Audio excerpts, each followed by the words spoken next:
Well, the reason we're having you on in the first segment is because I want to talk some gender politics. Ooh. Yes. Mainly, what's going on with women in the workplace, which is our top story. Yeah!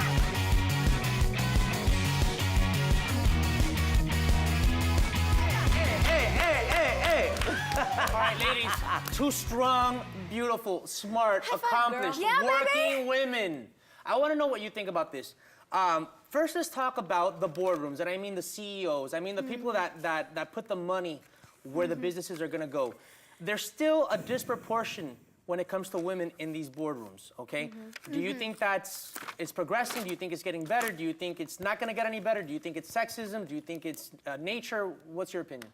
Well, I'm gonna give you some facts. According to Catalyst.org, Latinas, we're way underrepresented in corporate America specifically. So the fact that 20 female CEOs of Fortune 500 companies, listen to this, only 4 women are women of color. And are they Latinas or None of them are Latinas. Wow. What are they, Asian? I hate to be presumptuous, but... So I didn't go that Asians far. is There's even a lower. whole study about it, and it's definitely worth reading.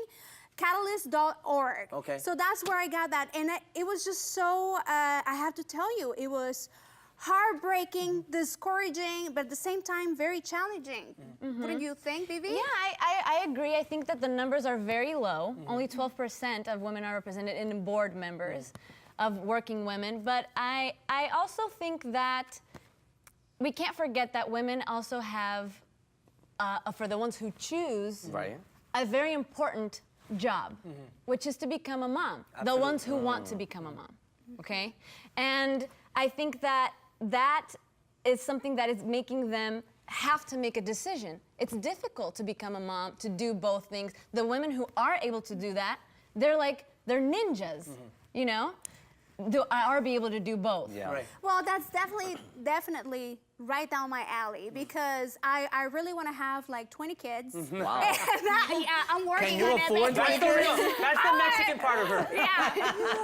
Yes, absolutely. I want to have like 20 kids, and my husband is all for it, but we're business. He is? Yeah, baby. He better be rich, girl. Oh, I'm telling you. Yeah, he's so good. But, okay, I'm not gonna sidetrack, but just so you know, it's so difficult because we're getting busier and busier, and we are also business owners. We're creatives with a production company and everything. So, and me as a host and as an actress, it's very tough. Yeah. I wonder, I'm like, do I really have to become a ninja? Like you said. That's true. So I'm not surprised that number is so low. Right. Yes. Yeah, I think it should be higher, but I'm not surprised that it is. But I have a question. So it's 12% out of what? Of all working women. In the U.S.? In the U.S. Well, 12% of CEOs, I think, is what you're saying. Of CEOs. 12% of CEOs. Yeah. And that brings me to the next thing. I mean, have you women ever encountered? I know that both of you produce a lot as well as do talent and stuff. Have you ever encountered when you're trying to deal with the money side, the business side of media and entertainment? Have you ever encountered a chauvinist who just didn't want to really give you the time of day or allow you that input into that part of the business because you were a woman? Has that ever happened? The money situation, I've actually handled a lot of it with my husband in the business, some of it, you know, but he's also my manager, so sometimes he negotiates for me, I negotiate other things, but So he handles the chauvinist? Yes, absolutely. Have you ever encountered? I have, yes, Wow. I have. It's difficult, and I was listening to Sheryl Sandberg, the COO of Facebook, give a talk, and she mentions that less than half of the women in the workforce negotiate their salaries. Right. 90% of men do. Now, do you think that that's nurture? Or do you think that it's nature? Because you know, women don't seem to have risk-taking as part of the feminine mentality. So maybe when you negotiate and you play hardball, to them it seems like a risk they don't want to take. I think that sometimes it comes as a challenge of like personality because you do, especially for us in this business. You have to be approachable, you have to be likable, but at the same time, you have to be a businesswoman. Now imagine of a corporation, right? Yeah. So have you heard like, oh no, yeah, she's the CEO, but she's a beep. She's bossy. Right, she's so bossy Yeah. and all that. See, when I hear that argument, I think, you know, when a boss is horrible person, whether it's a man or a woman, people are gonna talk bad about them. It doesn't, you know, even if the woman is a little bit more aggressive in that field, they're still gonna talk bad about her. You know, it's not. I don't think it has to do with. But do women her have an physically added being a pressure woman. to find to do that line between being bossy and beachy or whatever? I Yeah, don't we know. nice, I have. guess? What do I you think feel? so. I think so. Yeah, I think so too. I think that the problem is that there's a correlation between women that are successful and are liked, Right. and men who are successful and are liked. Very true. Yeah, and So they're yeah. not liked. Right. They're not Well, like. but I think there's that no some of these women correlation are with that. not really nice people. Like the Kardashians' mom. That woman looks like she is quite an aggressive woman. On the And- contrary, I have to say that I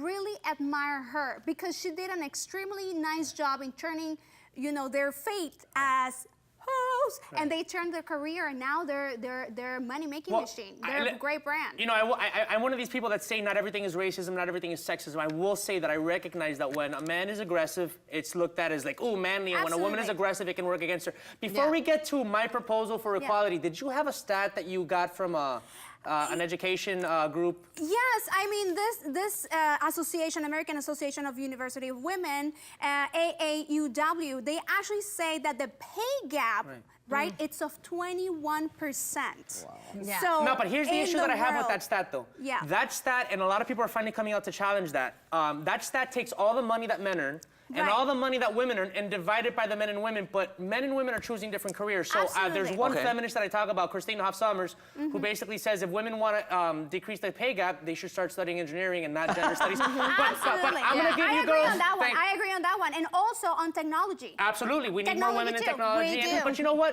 There's a lot of women lawyers. They're making money. So now it's time for my proposal for equality. I need the camera on me. okay. And I'm going to Yes. speak to men.